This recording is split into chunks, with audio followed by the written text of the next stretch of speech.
Vale, pues en primer lugar, muchas gracias por la lectura. Hemos leído 5 versículos de Judas y sí que os tengo que comentar o anunciar que solo vamos a ser capaces de ver el primero, ¿vale? El versículo 5.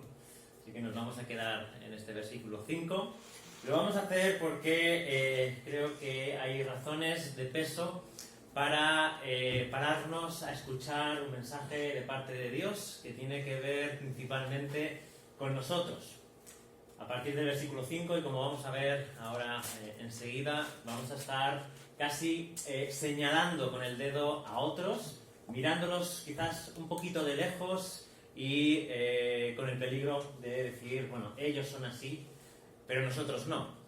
Y ojalá sea así. Pero la enseñanza, el mensaje de Judas es asegurar la condenación en nuestra mente o en la mente de aquellos que están siguiendo a estos intrusos o a estos infiltrados que están enseñando y practicando doctrinas y enseñanzas que están pervirtiendo la Iglesia.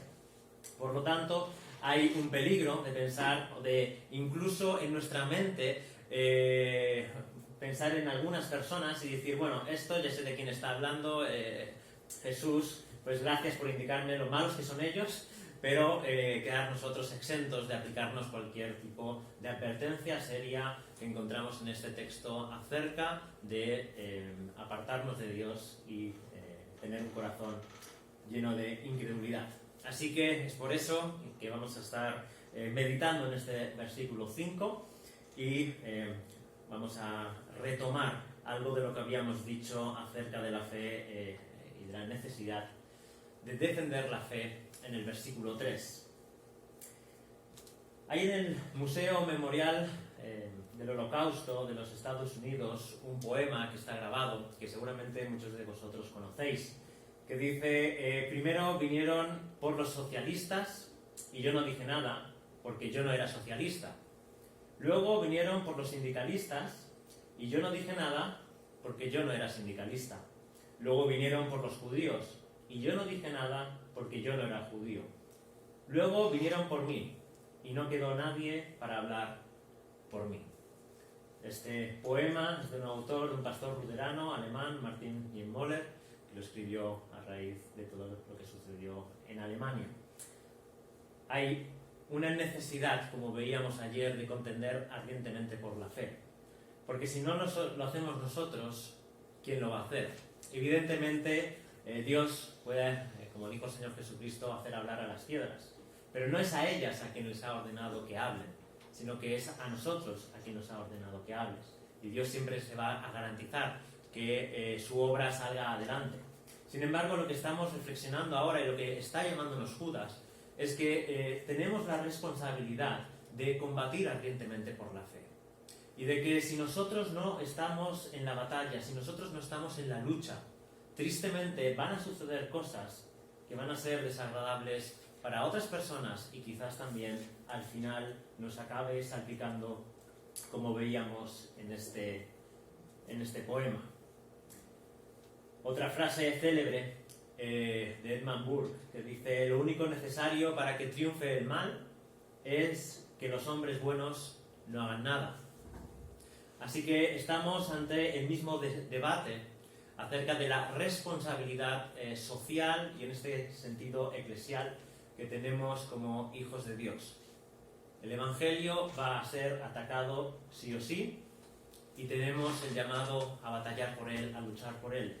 De hecho, incluso a dar nuestra vida por él si el Señor así lo considera necesario.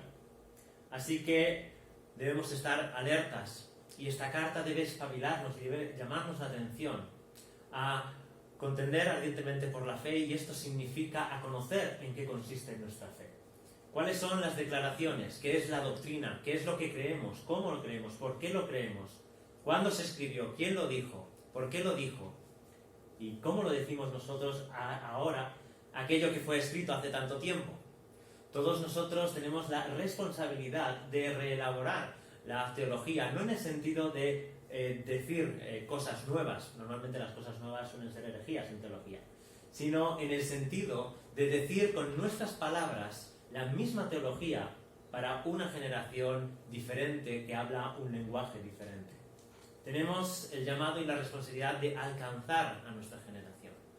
Y ese llamado y esa responsabilidad implica estudiar esta generación, estudiar su lenguaje, conocer cómo son y saber cómo hablarles y cómo llegar a ellos. Así que la vida cristiana es una vida muy activa, nada pasiva en este sentido, y debemos ser conscientes de lo que creemos, de por qué lo creemos y cómo podemos explicarlo de la mejor de las maneras. Evidentemente conocemos todos, pues espero que todos conozcamos, que el que hace la obra es Dios.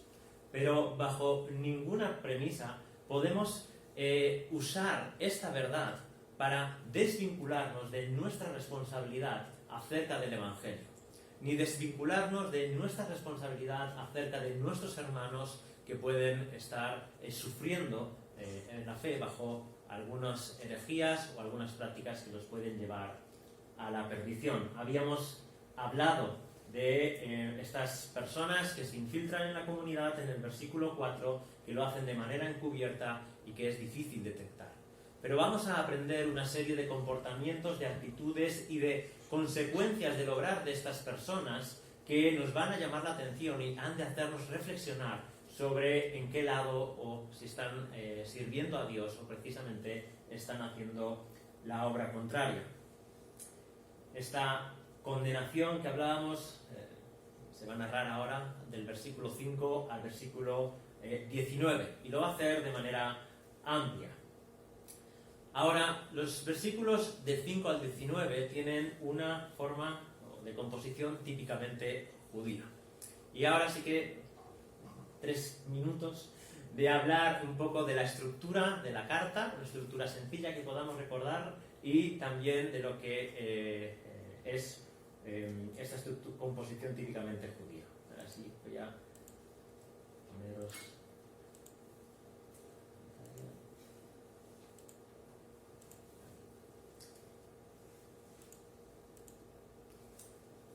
Bien. Estructura. Una estructura muy sencilla consiste en dividir este texto en una especie de mini quiasmo, ¿vale?, que engloba toda la carta. En primer lugar tendríamos el versículo 1 y 2, que es una introducción a la carta.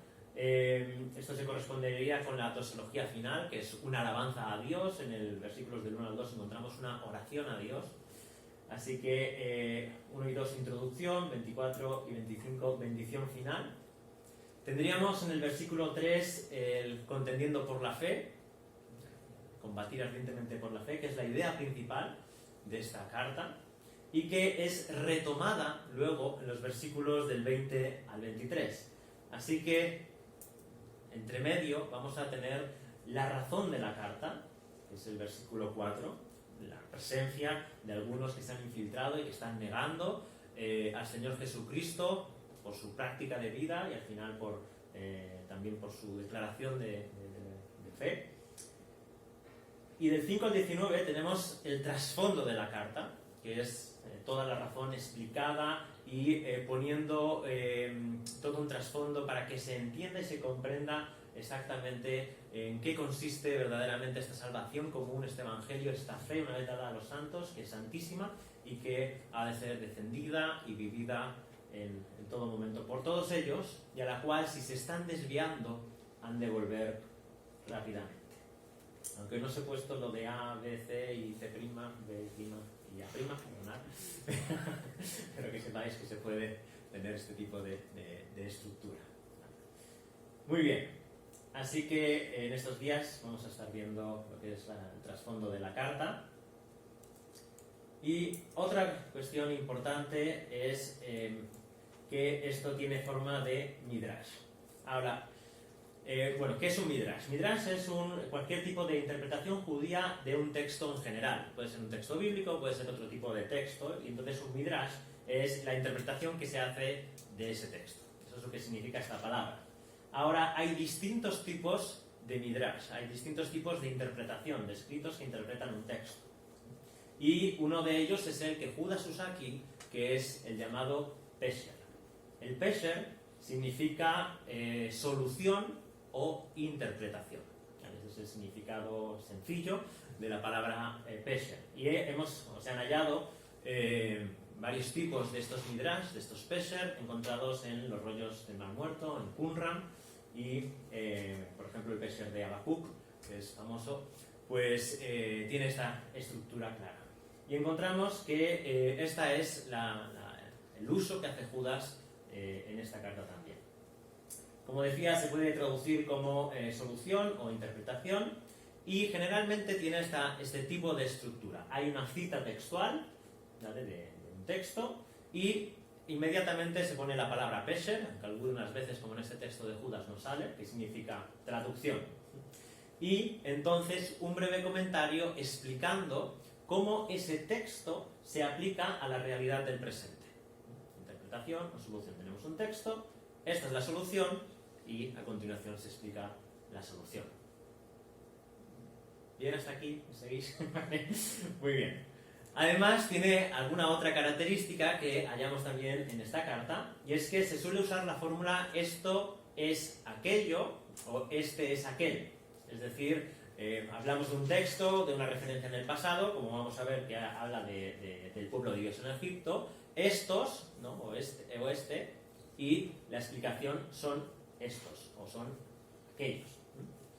Es decir, hay un texto que vamos a encontrar normalmente con verbos en el pasado, y después la solución, la interpretación, va a estar con verbos en el presente, y con la referencia este o estos son aquellos de los que estaban hablando en la antigüedad. Es decir, que lo que el pesher suele hacer es que hay un cumplimiento escatológico o tipológico en la explicación que está dando. Bien, fin. Creo que estamos aquí escrito todo lo que he dicho. Fin de la introducción. Vamos a encontrar cuatro usos de este pesher, ¿vale? Y hoy vamos a ver el primer grupo de ellos. Vale, y la primera cita son 4 citas textuales, 2 referidos a grupos, ¿vale? Del 5 al 7 tenemos 3 conjuntos, ¿vale? Son el pueblo de Dios, los ángeles y Sodoma y Gomorra. Estas 3 citas del Antiguo Testamento le sigue una explicación que va del 8 al 10. Por eso hemos leído del 5 al 10 anteriormente. Irma lo ha leído. Después hay 3 ejemplos de individuos del Antiguo Testamento, ¿vale?, que son Caín, Balaam y Coré. Y a estos 3 individuos les sigue de nuevo la palabra estos son y la explicación y la aplicación en la actualidad de la que Judas está hablando. Después vamos a encontrarnos con la cita de primero de Enoch, y esa cita primera de Enoch también va a tener una aplicación con estos son los murmuradores del versículo 16. Y por último, en el versículo 17 vamos a tener un dicho apostólico que no está registrado, pero que también de la tradición oral, y que también tiene su explicación en el versículo 19. Estos son los que causan divisiones. Así que 4 estructuras, 4 usos de este midrash, del pesher, en este texto, en esta carta de Judas. Hasta aquí este apartado un poquitín más técnico. Voy a quitar esto. Muy bien. Ahora sí, entramos ya de lleno en nuestro texto. La primera cita textual, que va acompañada de una explicación, es una cita textual que en realidad es un conjunto de 3 grupos, como hemos dicho, y estos 3 grupos se encuentran en el Antiguo Testamento. Los 3 grupos son el pueblo de Israel, son los ángeles caídos y son Sodoma y Gomorra y las ciudades circunvecinas. Es de notar que estos 3 grupos no están puestos en orden cronológico, sino que primero están en el orden cronológico los ángeles, la caída en Génesis capítulo 6, después está Sodoma y Gomorra, y después tendría que venir Éxodo con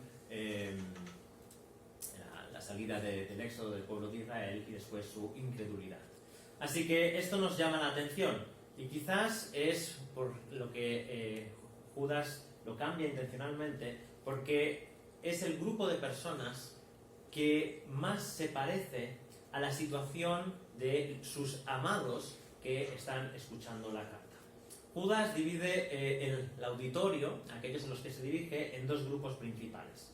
Los intrusos, los infiltrados encubiertamente, de los cuales va a hablar y va a denunciar, y otro grupo que es al que se dirige, que los va a nombrar como los amados. Así que es a este primer grupo que este primer versículo 5, este primer ejemplo de los apóstatas que salen de Egipto, del pueblo de Dios, tienen aplicación. ¿Por qué? Porque están en riesgo de que les sucedan como a ellos. Están en riesgo de ser tentados y de ser apartados de la fe auténtica. Así que encontramos que en el versículo 3 hay un llamado a la fe y en el versículo 5 hay una advertencia clara a los amados para que no les suceda como le va a suceder de manera segura a los intrusos. De hecho, este mismo versículo 5 también va a tener aplicación para los intrusos. Pero es esta colocación primera la que parece conectar de manera más cercana a la situación o al peligro de los amados que Judas quiere evitar. Recordemos que Judas está advirtiendo con pasión y con amor. Quiere que renueven su compromiso con Cristo, como veíamos ayer, su definición de cristianos, su realización delante del Señor de gloria, su comprensión de que están sujetos al Señor, al soberano de los reyes de la tierra, que tiene todo dominio y toda autoridad en el presente y en el futuro, y que bajo esa autoridad es en el único lugar donde van a encontrar verdadera paz y verdadero reposo.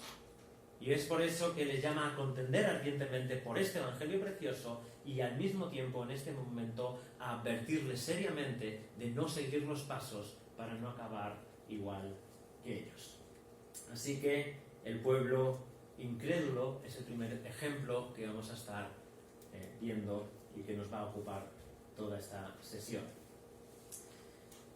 Dice el versículo 5, ahora quiero recordaros, aunque ya definitivamente lo sepáis todo. Antes de comenzar con los tres ejemplos, Judas les introduce que les va a ayudar a recordar. Pero el modo de hacerlo no es porque se hayan olvidado de recordar las Escrituras o porque se hayan olvidado de estos acontecimientos que son de los acontecimientos más importantes y más notorios que cualquier judío con algo de interés en la religión y los estudios religiosos iba a conocer sobradamente.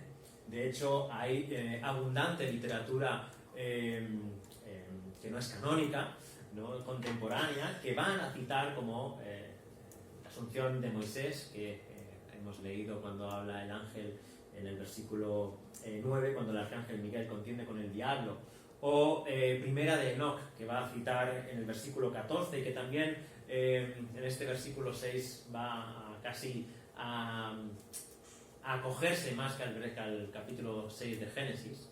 Así que hay abundante literatura que hablan sobre estos sucesos y que cualquier judío de aquella época, con cierto interés, con cierta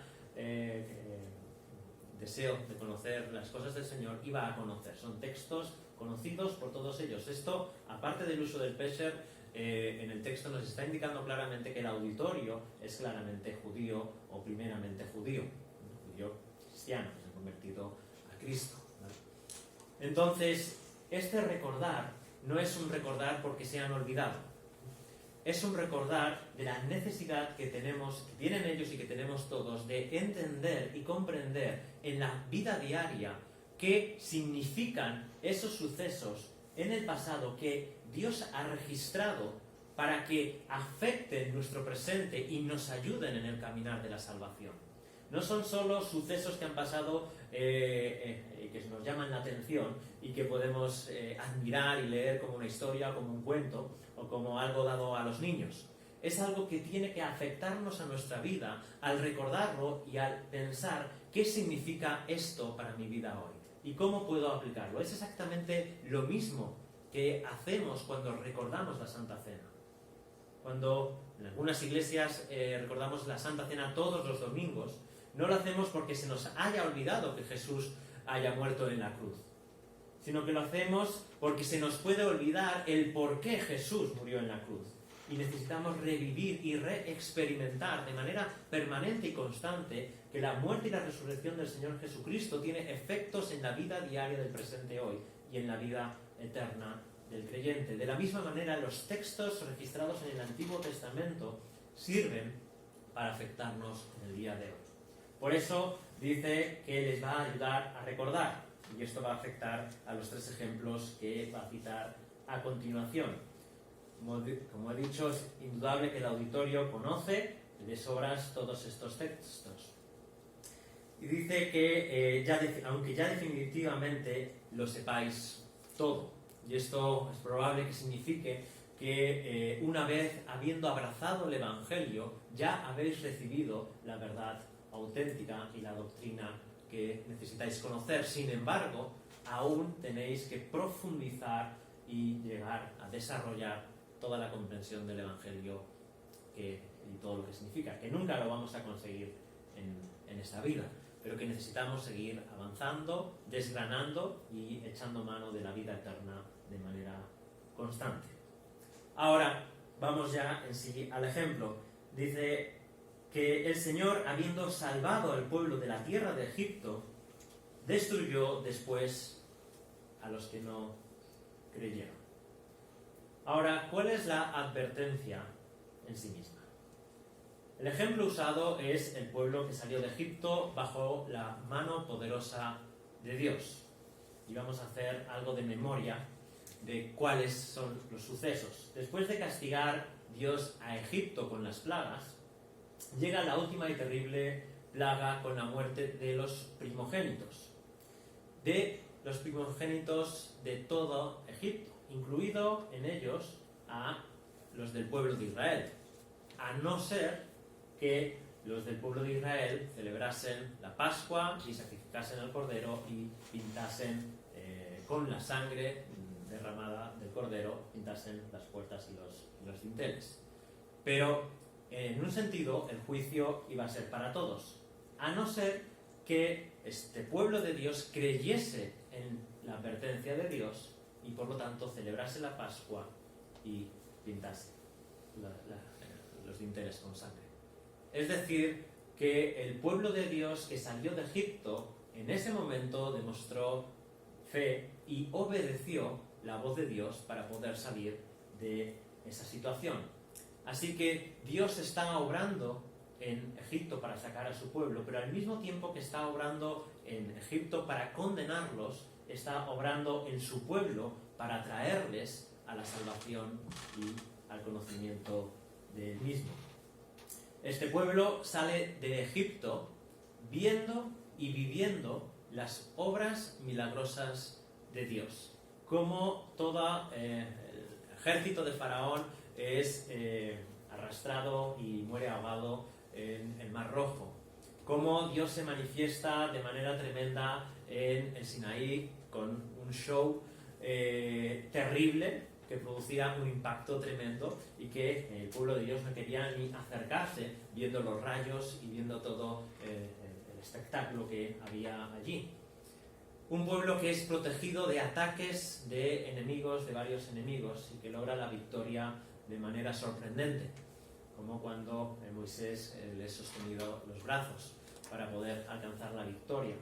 Que vio cómo Dios es su proveedor al darles agua de la roca en 2 ocasiones distintas, al alimentarles de maná, de carne, y al darles ropa eterna, ropa que nunca perece, ¿verdad? Que sería el fin de los comercios, ¿no? En la actualidad. Pero viendo todos estos milagros, todo el pueblo de Dios está experimentando estos milagros. Y llega, sin embargo, al momento de la prueba cumbre de su fe, cuando los 12 espías son enviados a la tierra de Canaán y vienen con 2 mensajes.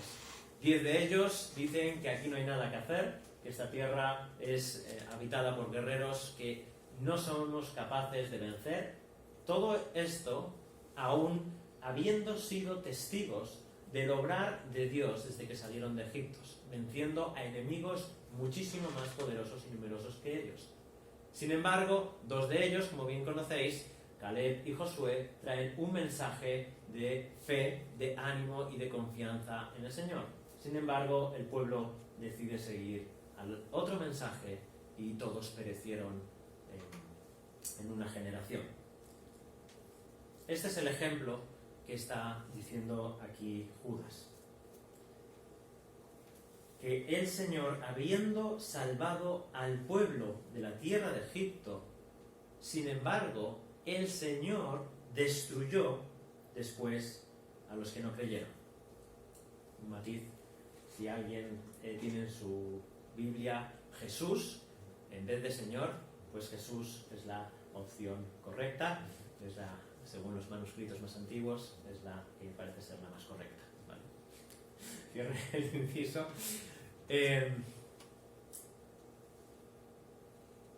Es el Señor el que obra para salvación y es el Señor el que al final los destruye. Y todo esto en base a la respuesta de su pueblo. Uy, eso se me ha salido, perdón.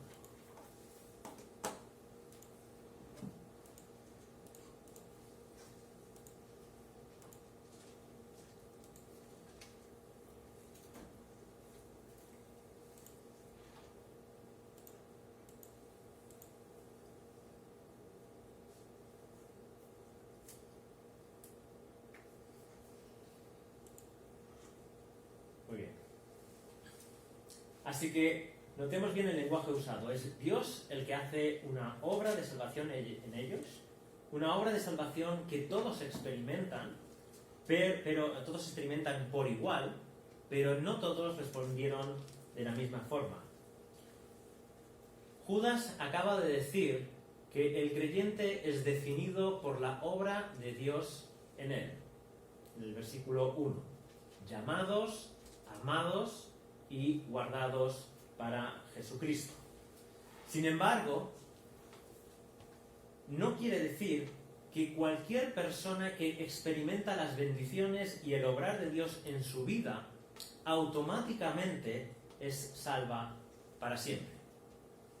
Y aquí hay que hilar muy fino. Pero este no es el lenguaje de la Biblia.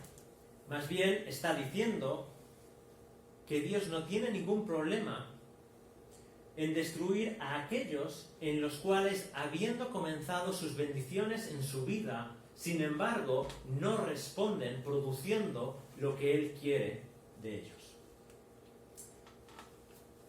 Judas no quiere que se equivoquen.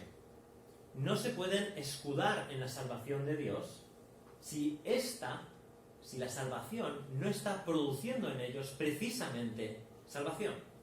Salvación de sus pecados, salvación de su incredulidad y acercándolos a Cristo y a Dios cada día más. Se pueden escudar, como veíamos ayer, en la gracia, Dios perdona todos nuestros pecados, pero de la misma forma se pueden escudar en la obra de Dios, incluso en experiencias de Dios, pero que no son garantías en sí mismas de que somos salvos. Desde otra perspectiva, cuando vino la prueba, cuando vino la prueba de la fe, no la pasaron y fueron condenados. Esto es lo mismo que está diciendo Judas. Es posible que esto te deje la mente con alguna pregunta y que luces rojas estén sonando en tu cabeza en estos momentos.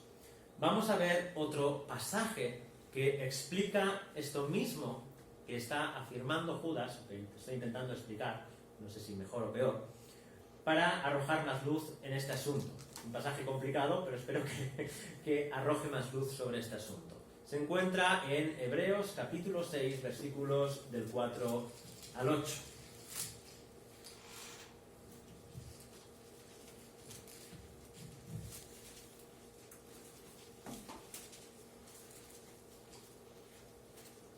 Dice Hebreos 6, versículos del 4 al 8. Porque en el caso de los que fueron una vez iluminados, que probaron del don celestial, y fueron hechos partícipes del Espíritu Santo, que gustaron la buena palabra de Dios y los poderes del siglo venidero, pero después cayeron, es imposible renovarlos otra vez para arrepentimiento, puesto que de nuevo crucifican para sí mismo al Hijo de Dios y les ponen a la ignominia pública. Porque la tierra que bebe la lluvia, que con frecuencia cae sobre ella y produce vegetación útil a aquellos por los cuales es cultivada, recibe bendición de Dios. Pero si produce espinos y abrojos, no vale nada, está próxima a ser maldecida y termina por ser quemada. Fijaos qué lenguaje tan cercano a la salvación utiliza el autor a los hebreos. Cualquiera de nosotros que describiésemos a alguien con ese texto pensaríamos inmediatamente que es salvo. Sin embargo, el autor a los hebreos está diciendo que hay personas que pueden haber experimentado las bendiciones de Dios y la vida de Dios y sin embargo no haber sido convencidos por ello y rechazarla. Y la explicación a este texto tan difícil la da el mismo autor a los hebreos con una ilustración bien sencilla. Hay dos tierras, sobre las dos tierras cae exactamente la misma lluvia de Dios, cae la misma lluvia, sin embargo una produce lo que el labrador quiere, sin embargo la otra no lo produce. Una es aprobada y la otra es rechazada. De hecho, es tan fuerte el lenguaje cercano a la salvación que muchos comentaristas en este texto intentan buscar vías de suavizarlo o de intentar no decir lo que el autor claramente, a mi juicio, está diciendo. Hay situaciones en las que Dios puede bendecir a personas que experimentan, se pueden negar. Y quizás lo que tengamos que redefinir a veces es lo que entendemos por salvación. No podemos entender por salvación que Dios nunca actúa sobre una persona que no es creyente. Creo que eso no lo podemos justificar, o que al final no va a ser salva. Creo que esto no lo podemos justificar bíblicamente. Más bien, dice lo contrario, que hay muchos tipos de bendición que Dios hace sobre los justos y los injustos. Hace salir su sol, pero luego hay otras bendiciones de la palabra, del Espíritu Santo y de obrar de Dios en él, que sin embargo no producen el fruto que Dios quiere. Y estos son rechazados. Y esta entiendo que es lo que Judas está diciendo aquí. Es precisamente gente que ha experimentado el poder de Dios. Gente que ha vivido cerca de Dios. Que ha visto milagros absolutamente impensables. Plagas, una detrás de otra, destrozando todos los dioses de Egipto, incluso el mayor dios que era Faraón mismo y su hijo, que se iba a convertir en el dios de Egipto. Ha visto todos los milagros que he relatado con anterioridad. Conoce que Dios existe, conoce el poder de Dios y sin embargo decide no creer en él. Y este es un peligro que de manera constante nos advierten las Escrituras y en este momento Judas también lo está conectando con seguir a aquellos que están rebajando el Evangelio y que se están desviando. La garantía de que yo permanezco en la fe no trata tanto de haber tenido experiencias místicas que pueden ser perfectamente lícitas y del Espíritu Santo. No trata tanto de conversiones en el pasado o de decisiones en el pasado. No trata tampoco principalmente o exclusivamente de habernos bautizado, sino que trata de permanecer en la fe en el día de hoy, reconociendo nuestra miseria, nuestra incapacidad y confiando en nuestro Dios como Salvador de manera permanente. La salvación es vista en las Escrituras como un pack que se inicia en un punto y acaba en la glorificación en el día de Cristo. Nunca es vista solo como un momento, aunque normalmente podemos los creyentes, muchos de los creyentes, identificar un momento en el que hemos iniciado una conversión con Dios. Pero permanecer en la fe no trata de mirar al pasado o conocer que Dios hace cosas, sino de permanecer humildes, sometidos a la voluntad de Dios en todo momento. No trata tampoco de perfección cristiana. No significa que el creyente no pueda dudar a veces de la bondad de Dios, del obrar de Dios en la vida. No significa que el creyente no pueda tener altibajos, o más bajos que altis, en su vida cristiana. No significa que soy súper espiritual y ando en las esferas siempre. Esto no es ser creyente, aunque se puede, si Dios quiere, ser creyente con grandes bendiciones y una gran espiritualidad de parte de Dios. Pero lo que significa ser creyente es estar en la lucha. Es conocerme pecador de manera constante.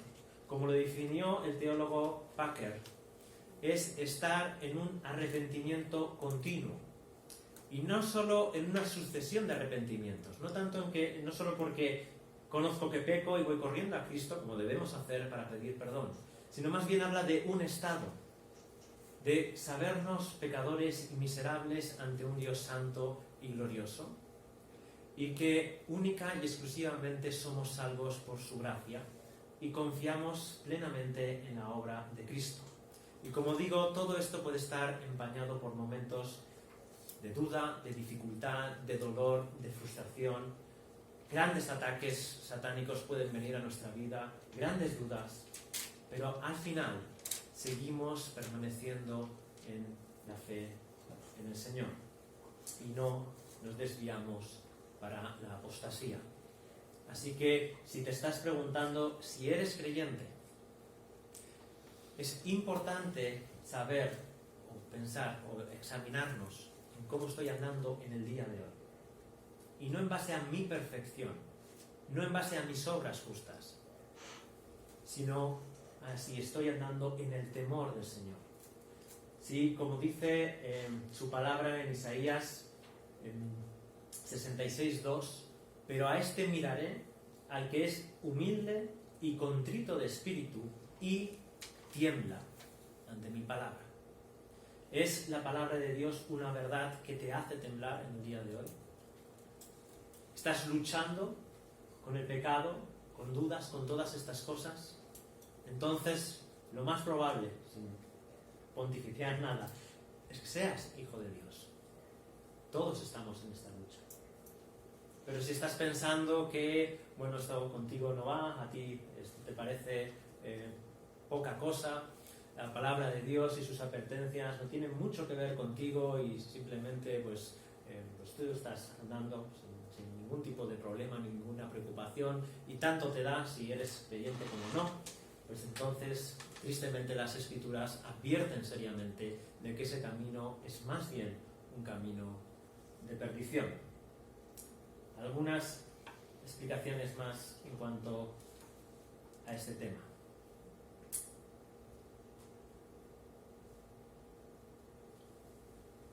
Hace poco un conocido escritor y teólogo que ha sido fundador y colaborador de Desire of God, que es un ministerio que lleva otro y aún más conocido predicador del Evangelio, que es John Piper, que se llama Paul Maxwell, apostataba de la fe. Y esto ha hecho una gran repercusión, porque era una figura pública muy reconocida, y aunque yo no he leído, al menos sé que tiene un libro muy famoso, yo no lo he leído, pero ha sido algo que ha sacudido digamos, al mundo evangélico. De hecho, estamos teniendo este tipo de, durante estos últimos 4 años, una serie de figuras públicas de renombre que han seguido el mismo camino. 2 cantantes de distintos grupos, uno de Hillsong y el otro de no me acuerdo cuál. Otro autor muy famoso, también en algunos círculos, que se llama, si no recuerdo más, Joshua Harris, que escribió un libro también, también apostataba de la fe.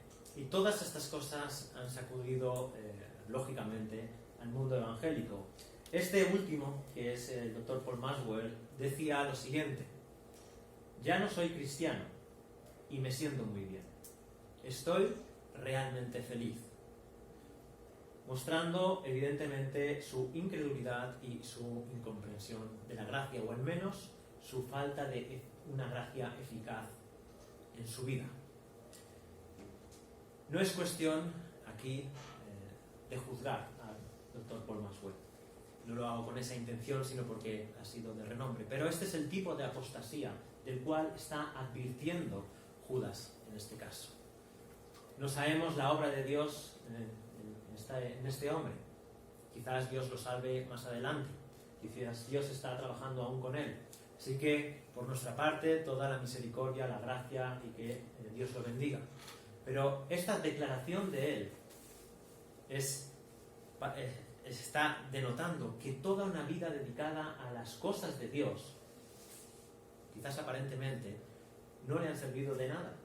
Es doctor en teología, entre otras cosas.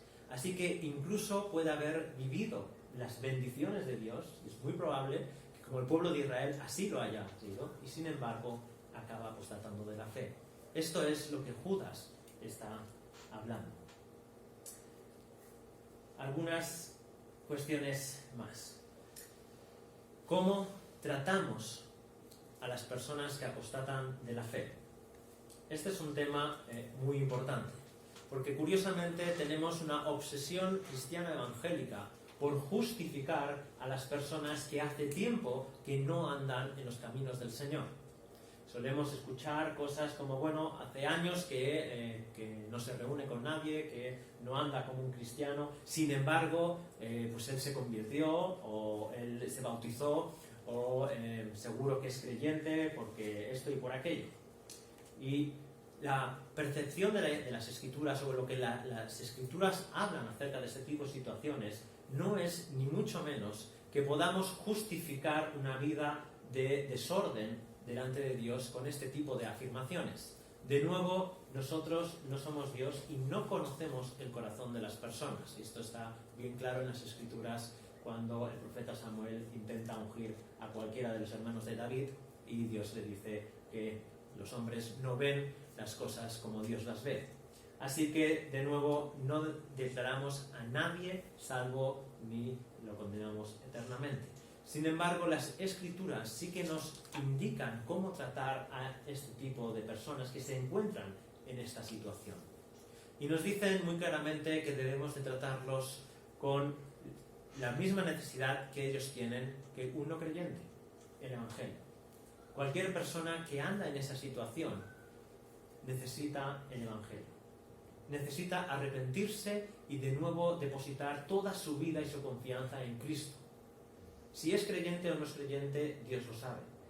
Pero ¿cómo tratamos nosotros a estas personas? Pues no les justificamos intentando quizás lavarnos las manos de buscarlos en misericordia y compasión diciendo que son creyentes, orando por ellos o haciendo la labor que esté en nuestra mano según Dios nos indique.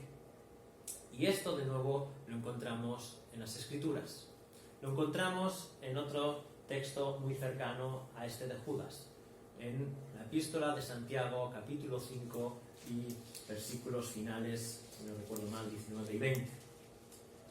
Una nota de también técnica. Las 7 cartas que encontramos y que denominamos comúnmente como las epístolas generales o epístolas católicas, aunque este nombre no nos gusta porque nos suena a la Iglesia Católica Romana, pero católica significa universal, que encontramos en las Escrituras entre Hebreos y Apocalipsis, es decir, Santiago, primera y segunda de Pedro, las 3 cartas de Juan y Judas. Parece ser que fueron entendidas y recibidas en el inicio de la Iglesia como una colección conjunta. Se han encontrado algún códice, que es un libro de la antigüedad, digamos así, que las unían todas y las tenían como en un libro. Y el uso también de los autores de la primera edad de la Iglesia, de cuando trataban algún tema pastoral o alguna temática especial, muchas veces lo hacían desde estas cartas, nombrando las unas a las otras. Parece ser que las entendían como un libro que se recibía casi en conjunto. De hecho, este es el motivo que se cree por el cual las tenemos unidas después de Hebreos y antes de Apocalipsis en nuestras actuales Biblias. Podríamos encontrar otro tipo de orden, ¿no? Por las tres de Juan, las tres cartas de Juan y después de Apocalipsis, ¿no? Sin embargo, las tenemos unidas así porque se entiende que son 7, que como las 7, cuando Jesús habla de las 7 iglesias del Apocalipsis, simboliza la totalidad del mensaje a todas las iglesias, y que el nombre de iglesias católicas, de epístolas católicas, que se encuentra registrado en la antigüedad, indica una colección de un conjunto de cartas. ¿Por qué digo todo este rollo? Porque parece ser, o al menos es de ánimo, un indicativo, interpretar unos textos a la luz de los otros, en primer lugar dentro de esta colección de escritos, que es por eso que yo lo voy a hacer ahora. ¿De acuerdo? Santiago nos indica el modus operandi de un creyente que se encuentra ante la situación de alguien que ha abandonado y apostatado de la fe o ha empezado un camino de perdición del cual Judas nos está advirtiendo.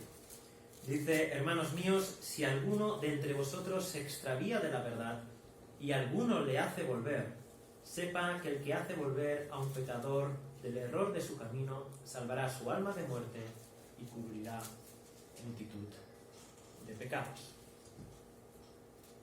Así que la pastoral y la responsabilidad que como creyentes tenemos unos de los otros es a tratar con misericordia a todos los que comienzan un camino de alejamiento o incluso declaran apostasía. Como persona célebre, de la misma manera debemos orar por este tipo de personas y buscarles para que se vuelvan del error de su camino. Muy bien, llegamos al final. Judas quiere advertirnos de no perdernos. Judas ama mucho a esta comunidad. Lo ha dicho y lo quiere remarcar en cada momento. Por favor, no sigáis este camino.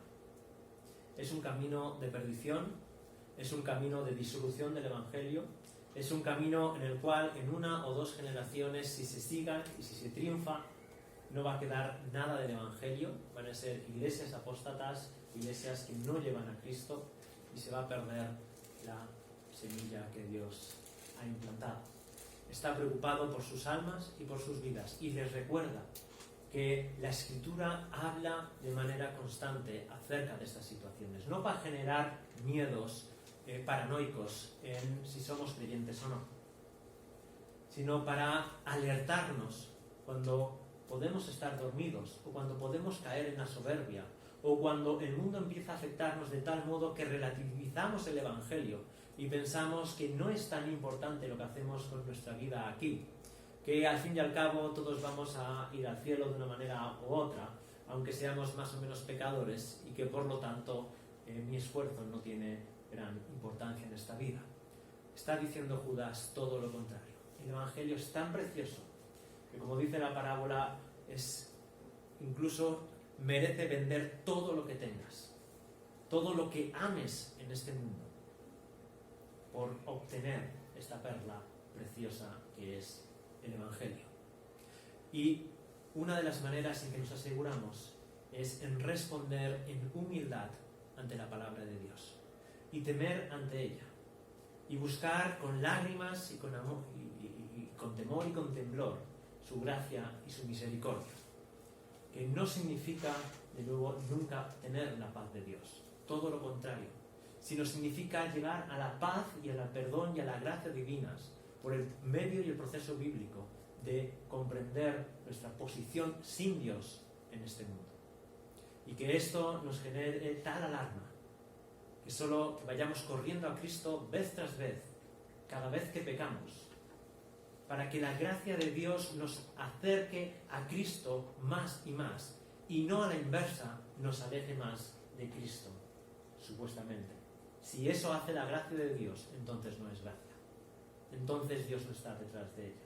Pero si la gracia de Dios nos hace amar más a Jesucristo, contemplar su maravilla, su bondad, su misericordia, y que a un pecador como yo, aún a mí me ha amado y ha dado a su Hijo por mí, entonces, como el apóstol Pablo dice, merece la pena vivir en esta vida, no en la carne, sino poniendo la fe en el Hijo de Dios, el cual me amó y se entregó a sí mismo por mí. Vamos a orar.